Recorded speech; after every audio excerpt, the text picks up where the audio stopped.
Hello, everyone. Welcome to the Cerium Journal Club for October 2025. The title of this journal club is The Hallucinogenic Detour, Cannabis and 5-HT2A Pathways in Basic Research. Here to kick us off is Teresa Simon, the CEO of Physicians Research Center. Teresa, welcome back. Hi, Jayhan. Next slide, please. Okay, so again, welcome everyone to today's journal club. Briefly, we'll be discussing a basic science research study using mice that actually attempts to fill an unmet need on understanding the mechanism that promotes psychosis-like behaviors in young humans who are exposed to chronic THC. Joining us for this discussion today and leading it is Dr. Phil Malloy, a rheumatologist who continues to be very active and caring for his patients despite retiring, and Dr. Jehan Marcoux, a cannabinoid researcher and an owner, the owner of Delaware Analytical, a research lab located in Delaware. Dr. Len Kamen from Jefferson University, he sometimes joins us midway. He's actively seeing patients at the Moss Rehab Outpatient Center in Philadelphia. He's also the head of the Rothman Opioid Foundation. Next slide, please. For those of you new to our program, I'm the CEO of Physicians Research Center Plus. It has 3 areas of expertise. Salus is our phase 2 through 4 clinical pillar. Buds Info is our analytics pillar, and Cerium, which is what brings the Journal Club, is our education pillar. Cerium is designed for the busy healthcare provider who wants to understand cannabis, its derivatives through the lens of science. It's all rooted in science. Next slide, please. So if you haven't done it yet, if you're new to Cerium, you probably haven't done our questionnaire. So please scan the QR code and fill out this brief questionnaire. It actually helps us to continually improve our programs and topics that might be of interest. And you can check out our website listed here at prc-trials-plus.com. Next slide, please. All right, I'm going to hand it off to Dr. Marcoux. All right. So the Cerium Journal Club, our mission and vision is to support the education of healthcare professionals with discussions of published research, and we do our best to approach each paper with consistency, fairness, and transparency.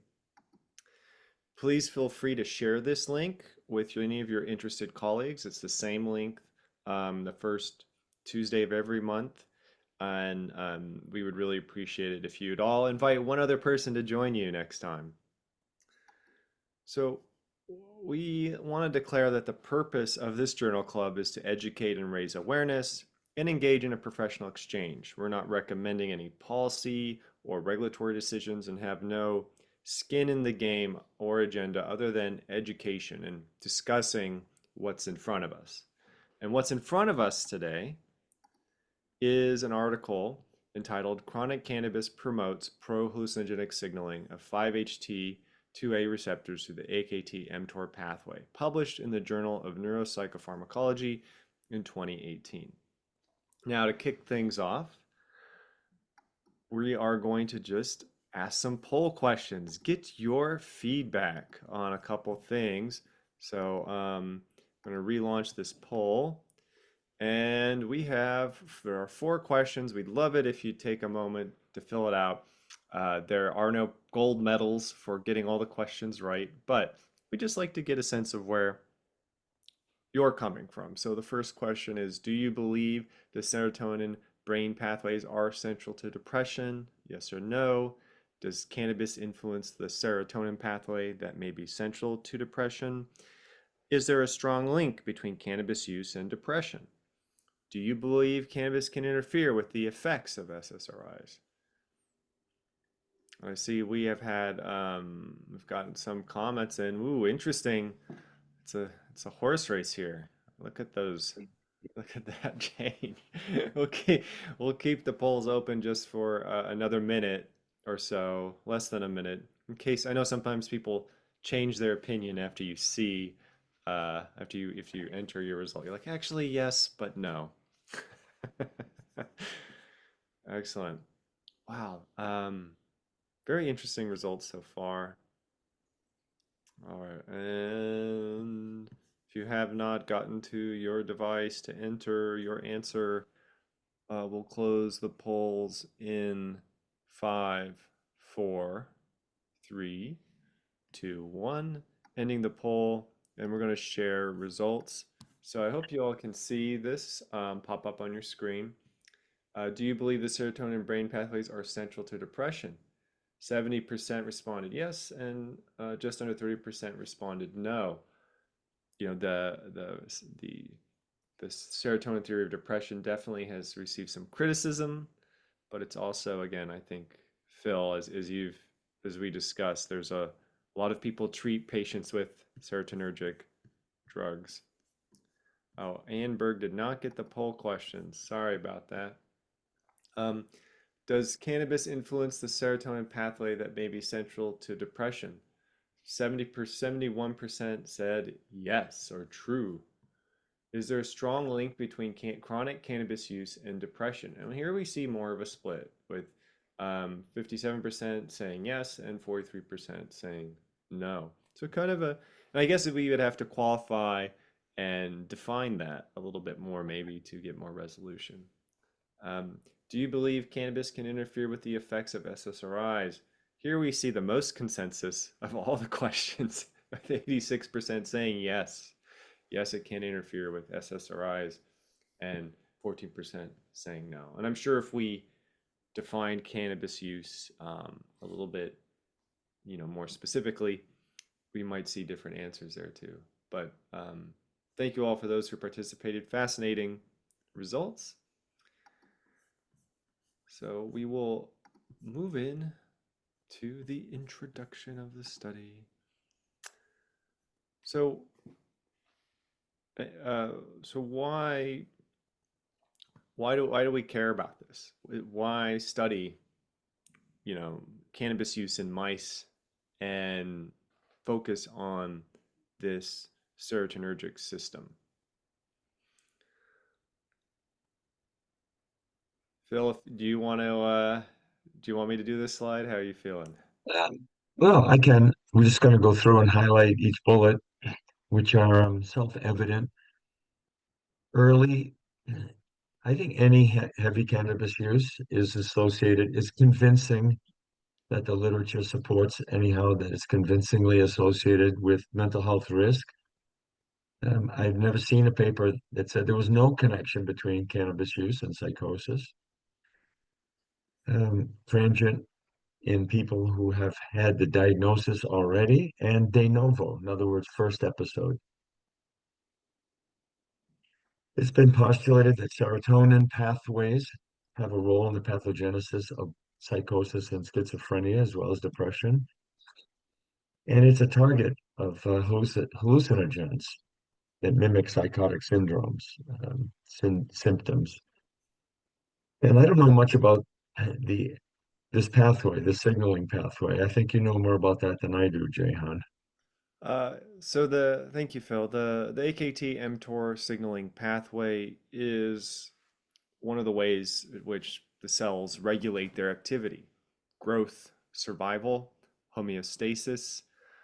Um, Disruption of this pathway is linked to all sorts of negative things like cancer. Again, it's involved with cell growth and survival. It's also associated with neurodegenerative disorders.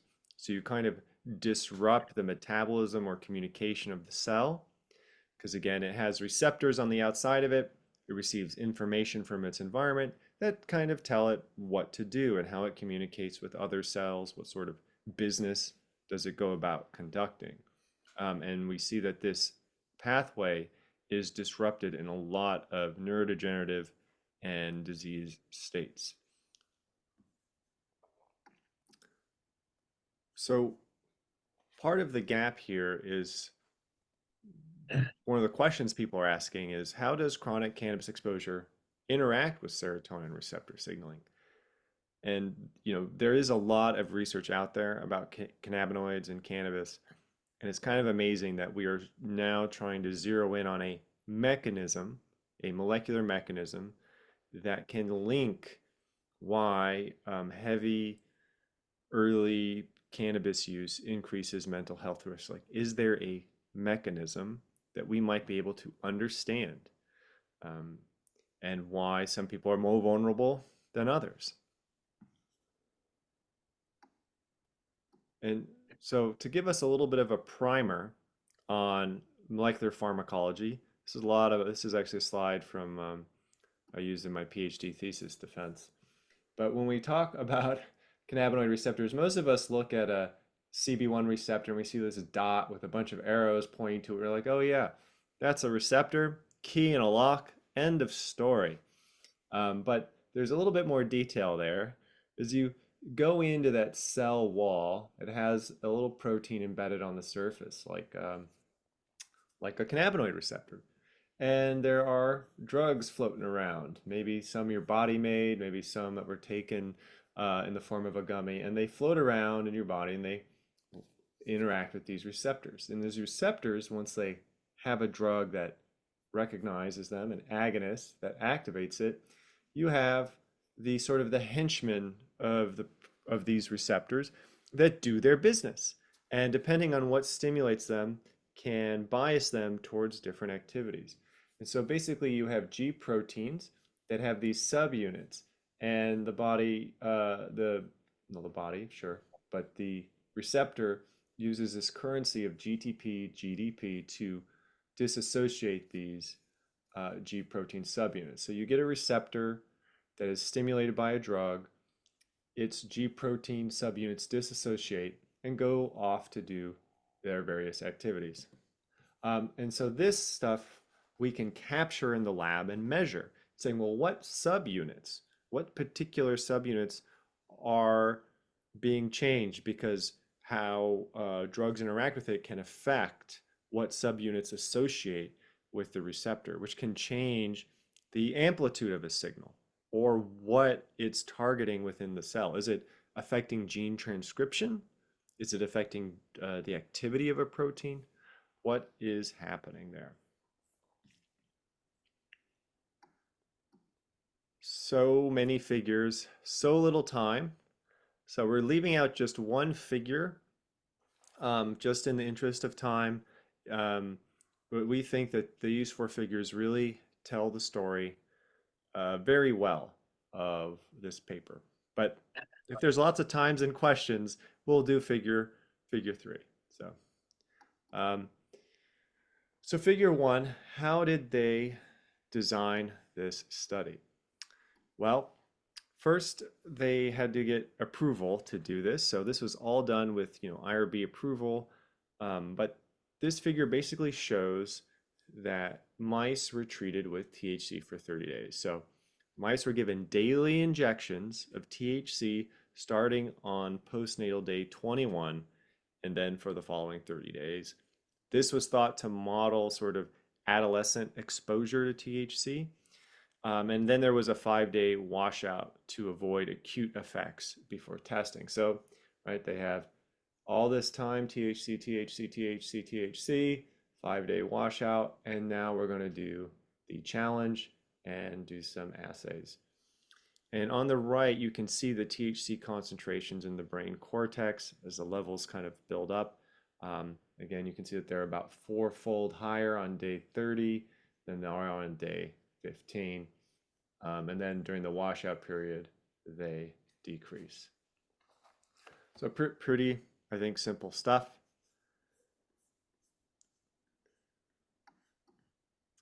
So So on to the sorry, first Jaihan, I just figure. want to make a comment on the previous slide. I'm not sure if everyone knows PPI.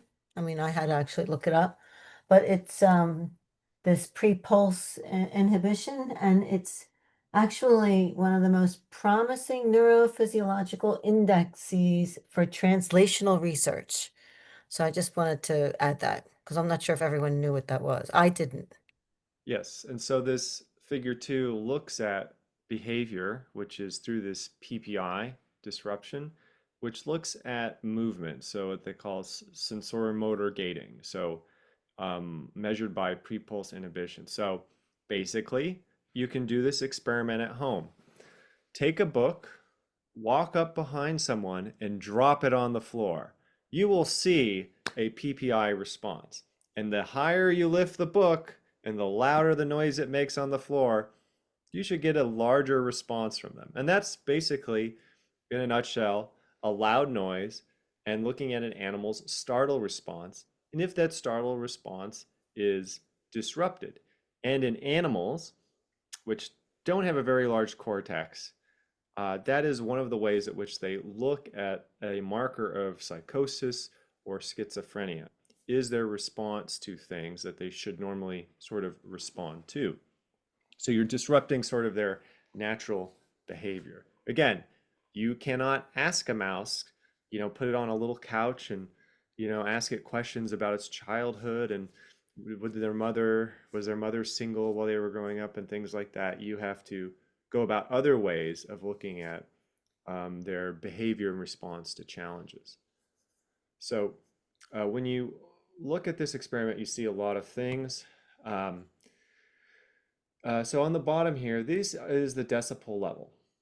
And then on the top, you have these wonderfully color-coded bars. So vehicle responds to sort of a negative control. They did not make the animals drive a car. This is an injection with whatever the drugs are dissolved in. So usually drugs are dissolved in ethanol or water or whatever they're injecting them with.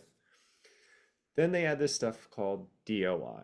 DOI is, I think, what did Teresa call it? The standard of care hallucinogen for mice. So, as you know, mice are in a lower socioeconomic status. They don't have access to great health care. They don't get the name brand stuff. They don't always get LSD and psilocybin.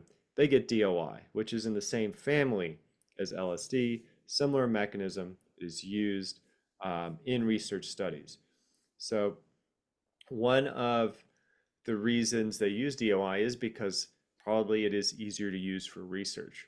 For example, in my graduate studies, we used a lot of synthetic cannabinoids that didn't require a DEA license, didn't require all this paperwork, that were much easier to use to study mechanistic studies because you need a lot of drug for these studies and can get quite expensive.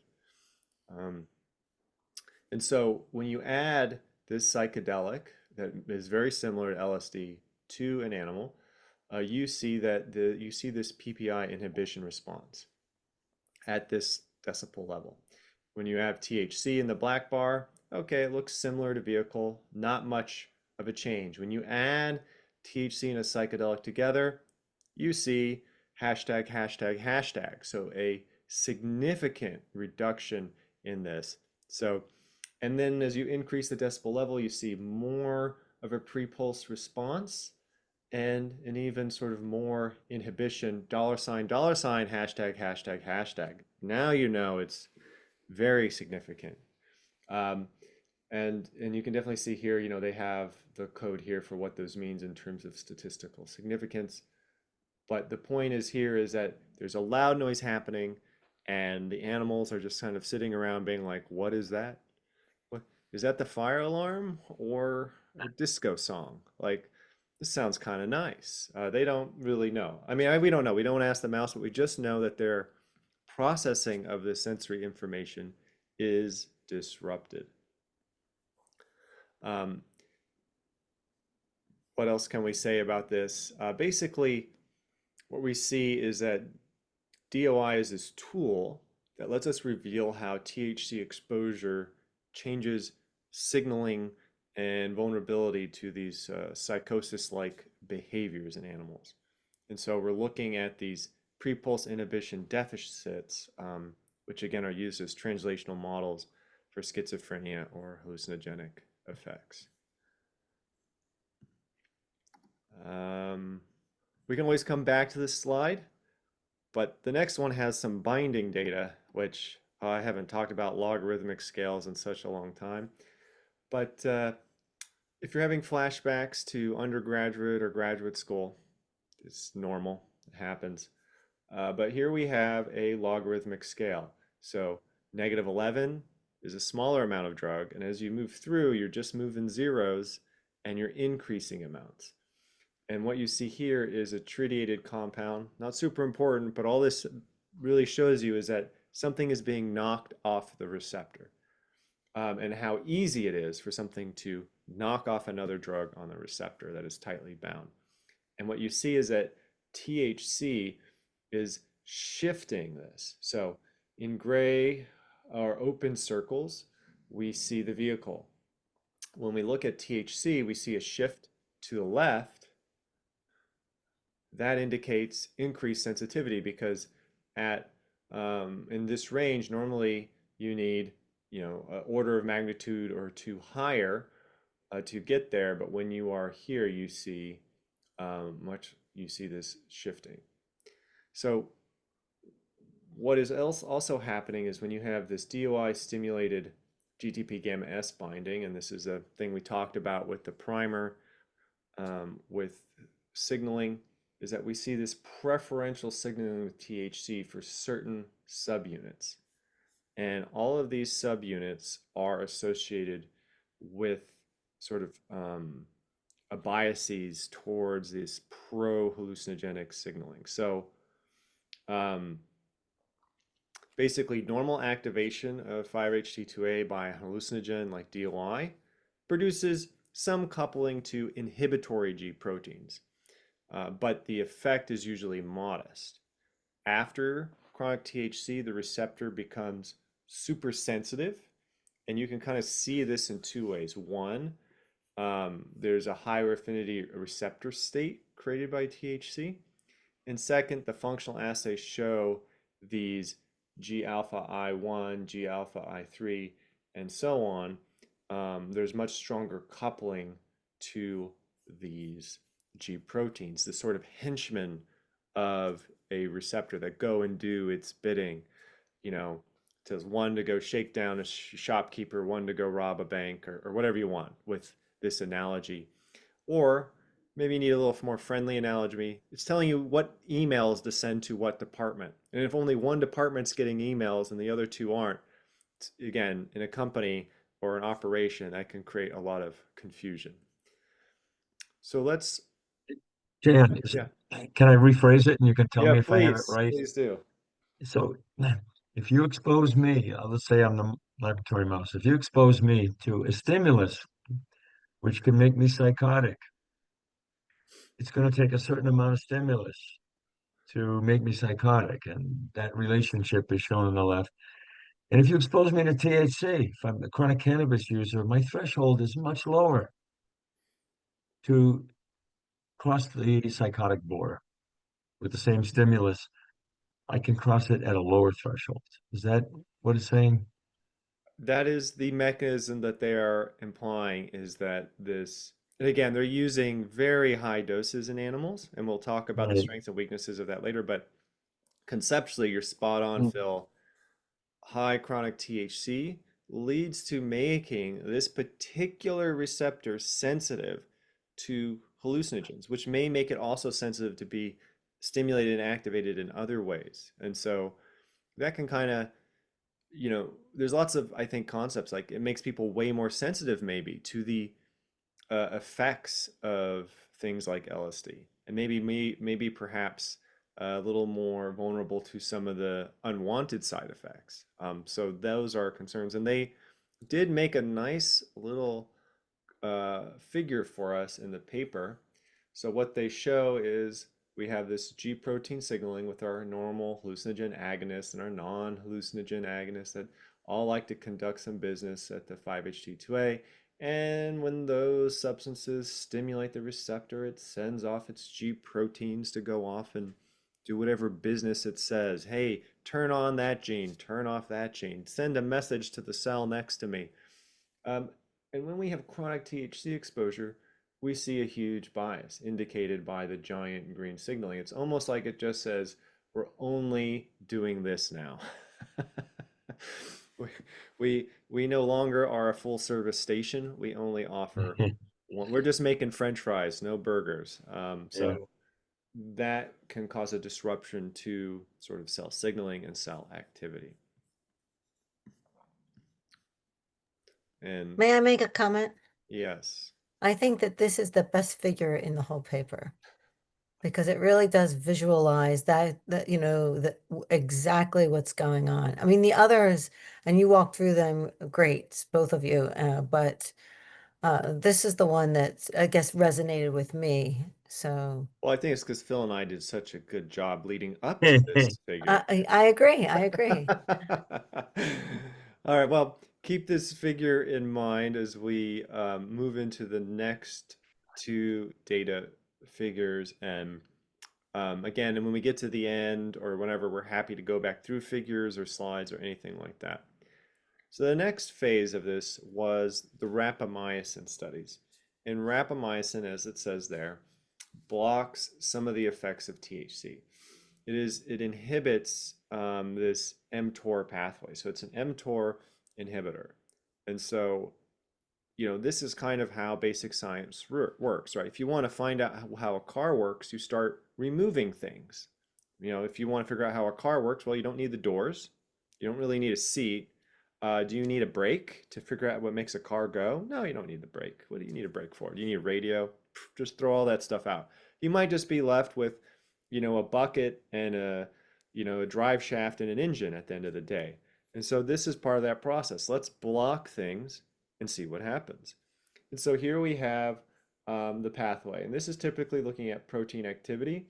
AKT is phosphorylated. Okay, normally it's phosphorylated here. This is its activity level. You add THC, you get more phosphorylated AKT, more activity for AKT. You add rapamycin, you get less activity. So far, so good. All right, let's look at another uh, protein. Okay, we had THC, it increases. We had rapamycin, it blocks it. Okay, targets of mTOR are being blocked by rapamycin that are normally stimulated by THC. All is good in the world. Everything is making sense. Now let's go back to our friend pre-pulse inhibition with the decibels, the loud noises on the bottom. We have our vehicle plus our psychedelic. Okay, we see a little bit of a inhibition there. We had rapamycin, the mTOR inhibitor, and the psychedelic. Not much there. We had THC in the psychedelic. Okay, we're starting to see that. What's that noise again? Should I move? That noise sounds nice. It's no longer an alerting threat. So a little bit of disruption in the signaling there. And when we add THC, rapamycin, and DOI, it looks like there was no THC added at all. Similarly, as we increase the volume level, we see uh, much less pre-pulse inhibition, but again, THC seems to definitely have a significant effect on that sort of behavioral response. And again, this is more of a control figure just to show you that this, they take the startle amplitude as sort of a baseline measurement to help create these percentages that present so well. Basically, rapamycin is blocking this THC-induced supersensitivity to DOI in this pre-pulse inhibition test. So animals no longer showed this vulnerability after THC exposure if you block this mTOR pathway.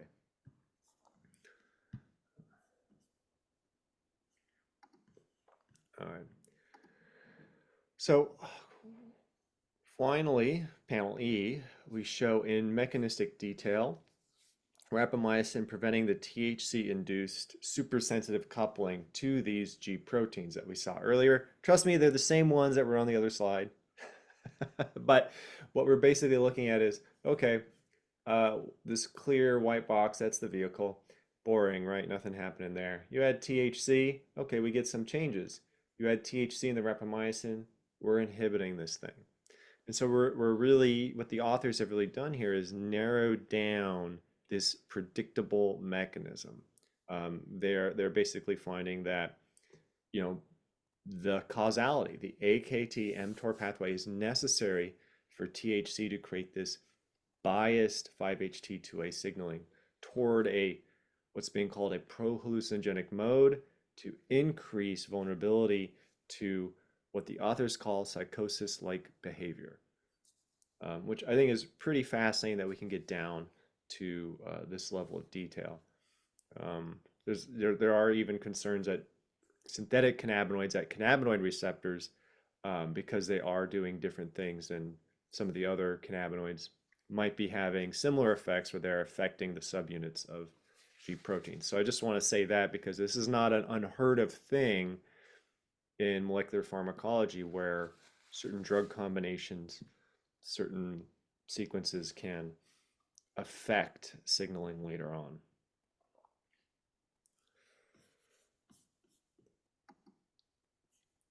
So, well, Dr. Malloy, it's advice time, and I think there's some obvious things from these types of study to pull from. Sometimes it's hard to translate, but I mean, there might be more obvious things to ask as well. Yeah, it makes me reflect on patient interactions.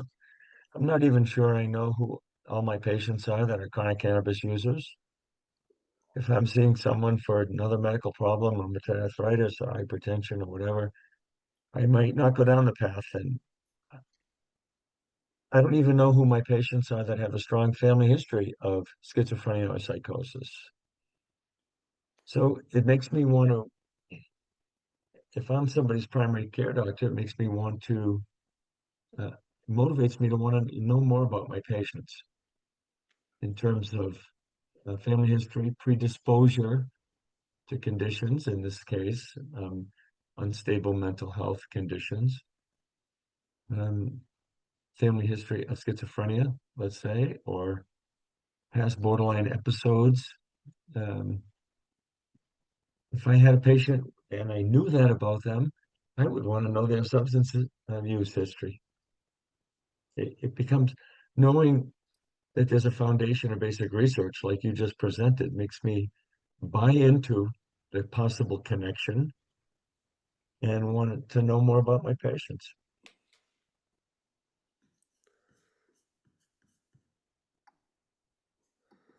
Well, thank you, Phil. I think before, when I see these best advice practices, I do think of those statements that you've made on this journal club, which is, well, do people even know who those patients are to have these conversations with? How do they identify them? Um, I think that that's a great question. If you asked a clinician, which of your patients is, using hallucinogens a couple times a year, would they had those discussions to be able to talk about some of Yeah. these things? You know, the USPSTF, the United States Preventive Services Task Force, has about a year ago came up with a position saying that if you're somebody's primary care doctor, at least once in a lifetime, you should do a drug screen on the patient. Adult, they were adults, they were over 18. Everyone over 18 should have one drug screen, random drug screen at some point in his life, in your relationship with him, which was a big statement at the time. Yeah, it is interesting. I think, and maybe it makes sense if they're using some of the new hemp products and they're not even aware they're getting exposed to THC. I can think of, I've done expert witness cases for people who have taken CBD products and failed drug tests and lost their job. And if their clinician had said, "Hey, you're starting this new thing, why don't we just check it out?" It might have saved them, the information would have been powerful for them. They're like, "Oh my gosh, I didn't realize that I was taking so much of this CBD product that it would lead to high THC." So anyway, that's just one useful thing I could see there where a clinician might be able to, provide useful information for someone. Yeah, but I think that that's exactly right. I mean, it's that, amount of THC, how do you measure that? And in those CBD gummies that everyone seems to be taking like cough drops these days, especially the younger population, there is a cumulative effect there, right? And so what is that cumulative effect? And everyone metabolizes things differently. And what else are they using? A lot of these young adolescents and young adults are using CBD and these other synthetic like Delta 8 and these caffeine drinks like their juice. And so, what does that look like and what's happening there? So it really is counseling. I always go back to education. As a public health epidemiologist, it's educate, educate, educate. And unfortunately, the challenge around education, as we all know, is the no drugs doesn't really work, that whole like DARE program.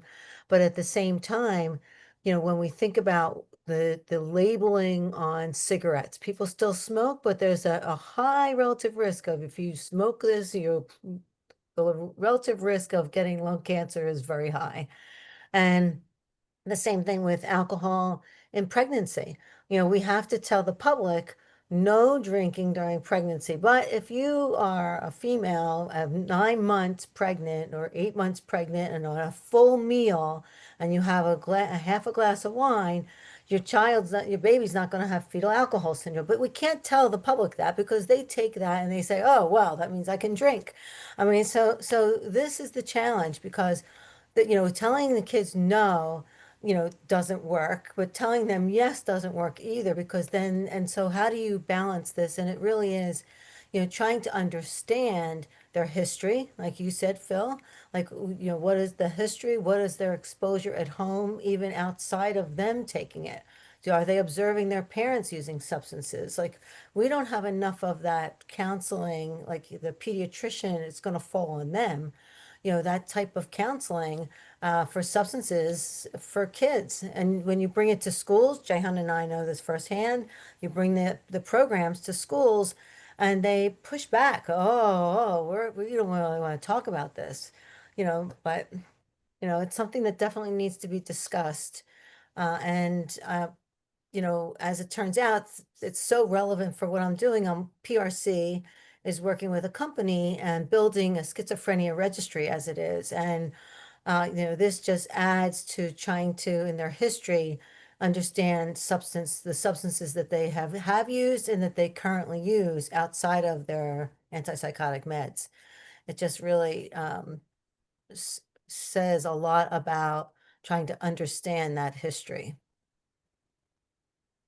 Makes me, as a clinician, want to have my radar up for cues during every patient interaction. I don't want to miss a signal that there may be a potential for unstable mental health, let's say family history of psychosis, or substance abuse in this person. I'm looking for cues now, and seeing papers like this, Jayhan, makes me want to feel more dedicated to looking for those cues. Excellent. Well, great statements. I'd love to get some comments from the audience in a second. I just want to talk about the strengths and weaknesses, and we'll open it up. The study had a lot of strengths, right? A lot of mechanistic clarity, washout periods. They looked at behavior, receptor pharmacology, signaling. A lot of the tools in the basic researcher's box were applied.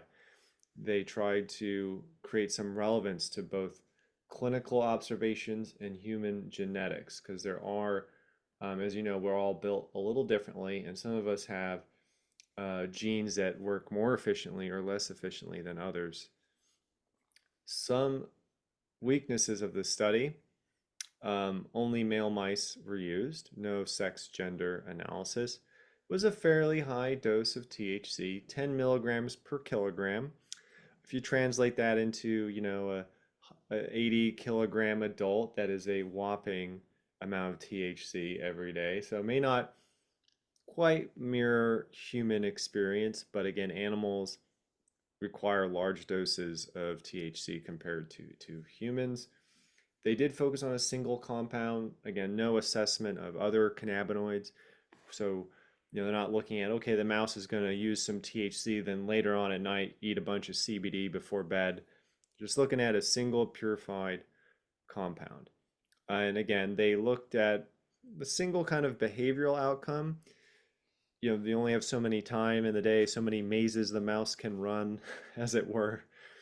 But that could be considered a weakness. They could have focused on more behavioral. There's head twitching, there's swim tests, there's tail tests, there's all sorts of things you can do to look at depression, anxiety, and things like this in a mouse.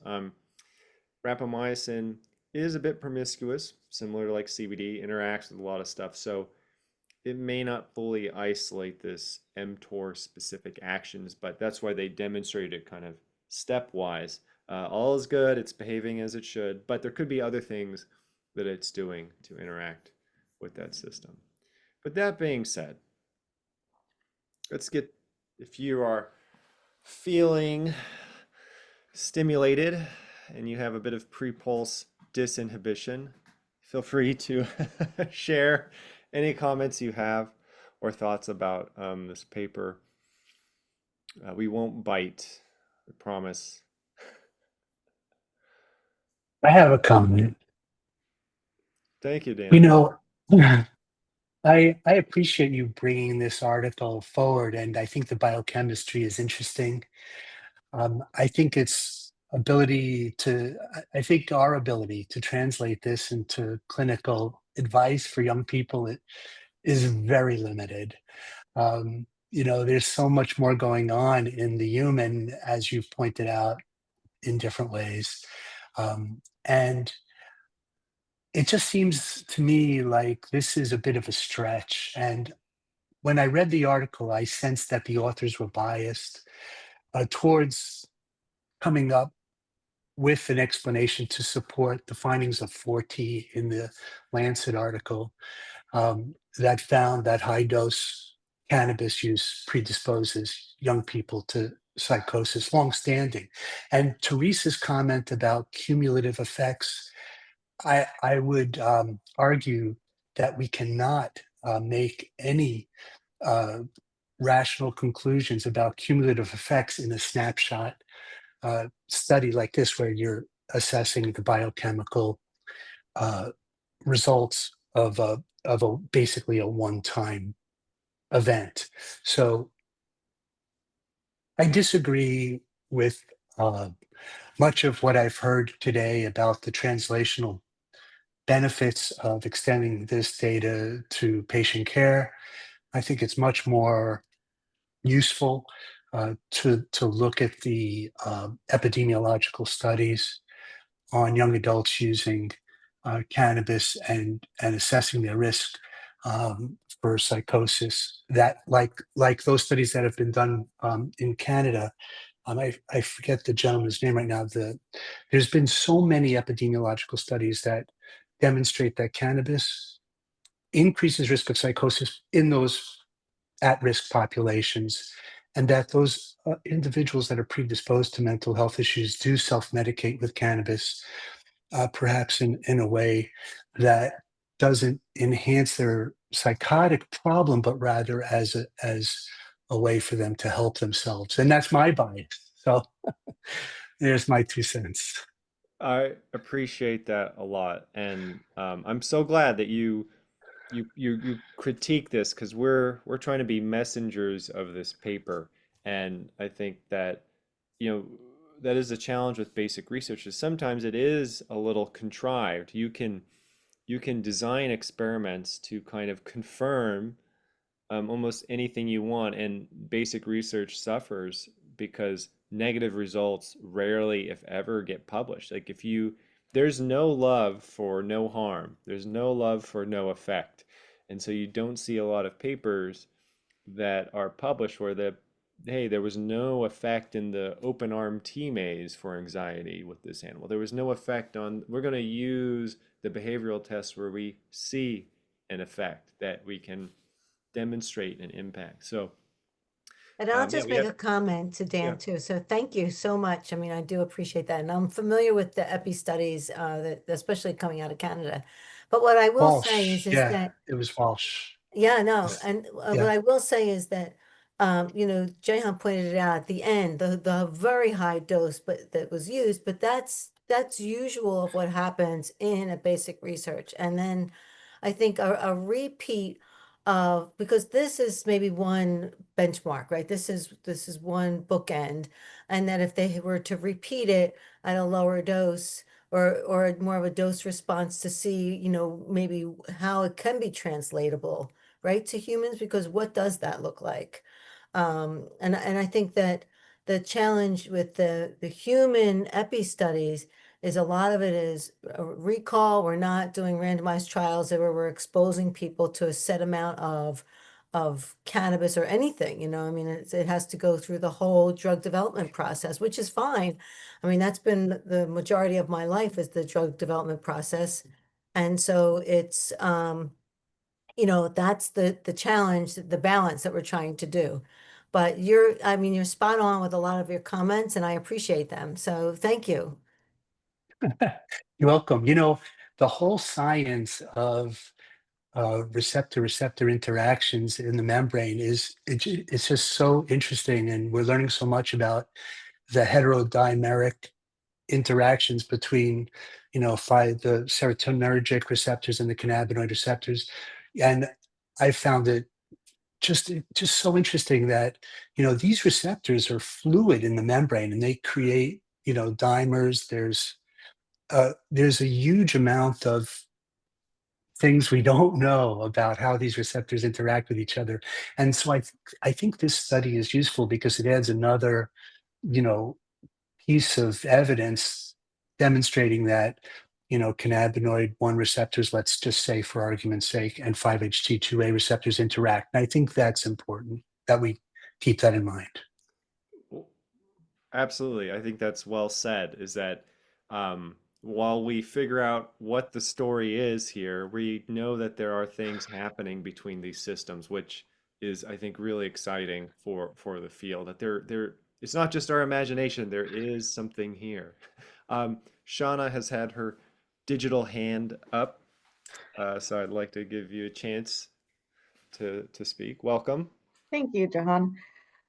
Yeah, so if I was looking at the figure that showed the mice behavior, and we're strictly just looking at that figure, couldn't that response with THC actually be beneficial in some cases? Like if a subject is overreacting to external stimuli, couldn't THC be actually helpful to reduce that reaction? 100%. And I think if we were looking at a different model, like a traumatic stress model, we might want to look at how they respond to that stimuli. I think, yeah, I think some of it does depend on context. And if they had, say, added something to this. So in some studies, what they have done is they do the loud noise and with like a little electric shock. Um, and the mice learn to associate the noise with the electric shock. So there's noise and a bad thing happens and they feel the bad thing. And so they will respond like the bad thing's happening when they hear the noise. And you can use, in some studies, cannabinoid receptor stimulation to desensitize them to that, where they're no longer, you know, behaving like they're getting shocked when they're not getting shocked in response to a stimulus. And so we're kind of missing that aspect to this, but in a sense, we're looking at similar mechanisms in the body, right? Of that fear response. So absolutely, this is it's a great observation. This is we're looking at these pathways that regulate behavior in terms of how do we respond to certain types of stimuli. Absolutely. So again, it depends how you want to set up the model, but that is absolutely one of the uses of this pathway, I think. And it would be interesting to say, okay, if we added something else here, like that additional negative bad thing that happens, uh, that we might even see some different results, and those results might be beneficial. But again, I think what they're going for is a more maybe generic thing. Again, just trying to put on my my researcher hat, trying to think about what they were thinking about. Maybe they're thinking, okay, well, if there is, a car coming at you and it's honking, do you just like stare at it like a deer in headlights, or do you jump out of the way? Like, is there a fire alarm? Do you just start dancing to the beat of the fire alarm, or do you like, investigate and see what's going on? So I think it's kind of like I'm trying to put myself in their situation. What are they, how do researchers typically use this assay? But I agree. This could be, again, okay, well, let's add something to this assay and see if this pathway can be manipulated, leveraged, applied towards a condition. Absolutely. Yeah, I mean, if I was dosed with acid non-consensually, I would probably prefer the to have the THC dose so that I'm not freaking out for a fire alarm, even if maybe I should. That's great. There was a clinical study where they took there was a guy had never been administered THC before, never took it, and they were doing injections, and right after they injected him with THC, the fire alarm went off, and they actually had to put this in the study because he got upset and he was convinced that the researchers had planned that to mess with him. Um, and because he threw off their results because he was like the one super anxious and disruptive, I don't want to say disruptive isn't the right word, but they documented it and they said, hey, there's this outlier in our study from this THC study, and it was because this fire alarm did go off unexpectedly in the hospital. Um, so those things are all great questions. Again, happy to keep opening up. I just really have one more slide just to throw it out there while questions are percolating to the top. And that's this type of stuff is an active area of research. These are just 3 studies I found in just a couple minutes of looking. There's lots of polydrug use looking at um, cannabis products and polysubstance use, cannabis and psychedelics use. There's a lot of things looking at people who develop cannabis use disorders and what other substances might improve outcomes. Does going on an ayahuasca retreat improve outcomes with substance use disorders? Like these are the interaction of these substances is something that is a ongoing field. And there is a military study going on right now. If you go to clinicaltrials.gov, which everyone should spend 5 minutes a day on clinicaltrials.gov if you're interested in any type of research. Clinical trials are posted there that are registered, results, recruitment, information, all that stuff. They have one that is exploring the medically perceived benefits and interest in use of psychedelics and cannabinoids among military personnel. Fascinating study. I think it'd be really interesting to see what their kind of knowledge and attitudes are and how they perceive it. Is it something that they perceive as a healthy behavior? Is it something that they're using to cope? Or is it just simply like a recreational activity? We can only assume, but this is an active area. We could say, what are your thoughts? But maybe we could say, if you were to tell a colleague, remember, or what would you say is, this is what's interesting about this study. So I know when you get off this call, everyone's going to be asking you, how was the journal club? Oh my gosh, tell me what you learned.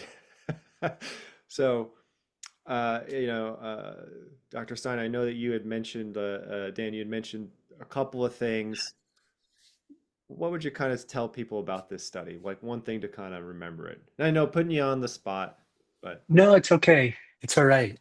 I think that it's important for us to remember drug-drug interactions among the psychoactive therapies that we are purporting to help people with. And so, yes, psychedelics are great for certain types of patients in certain situations. But when we talk to those patients, we should also ask, like Philip was saying, how much cannabis are you using at the same time? Because there are drug-drug interactions, even though there's different receptor pathways, there are interactions. So I think polypharmacy can be a problem even within the neuropsychoactive community. We don't need always to focus on polypharmacy with conventional pharmaceuticals and alternative therapies. I think within our little universe, I think we have to remember that a lot of our patients are using multiple neuroactive therapies, and those can have an effect in combination. well said. And I think that's something we talked about similarly, was one of the best things someone can do is, if they are using non-conventional therapies, let's just say, is to keep a journal, a rubric, a dialogue with yourself about it. Cannabis use and journaling for medical cannabis patients is a very effective tool for tracking their response to products and finding things that work and don't work, and things like that. Um, All right. Well, I know people's brains must be melting from all the information. I'll But just I'll just share one last anecdote. I had a patient who has been using ketamine for a while and bought some online kratom uh, kava drug, and the combination of the two put her in a dissociative state that was frightening. So, these are oftentimes unregulated products with high concentrations of kratom or kava, let's say, and a lot of people are using ketamine now. And I think we really have to pay attention to those potentially dangerous drug interactions. thank you. That is a fantastic point. Appreciate that. Well said. Um, uh, so our next journal club is first Tuesday of every month. I hope I got these dates right, but it's the first Tuesday of every month. We'll be back talking about humans for a phase 3 pain study. Not a lot of those for cannabinoids. Phase 3 studies published, available. So we're super excited to talk about this product, this extract that was used. I'm really excited about this study. January, we haven't picked a study yet, but we wanted to put it out there. There's no easy way to say this. Do we just stick to humans, or do we like basic research, animal research, or do we just stick to the clinical and epidemiological studies? Um, I don't know how people have an opinion about that, but you can let us know with an email if there's a study you'd like to see, more information, less information. Um, People say both are great. Um, so we're probably always going to have more clinical stuff, focusing more on clinical stuff. There's plenty to talk about there, but I find that what's nice about some of the basic research is you get these beautiful clean graphs that kind of just look nice, sometimes a little more easier to understand than complex human populations. And you can get inside their brains, which you can't really do on humans. Not a lot of approval for that in human research. So you really get to look at the mechanisms of this, which are quite fascinating.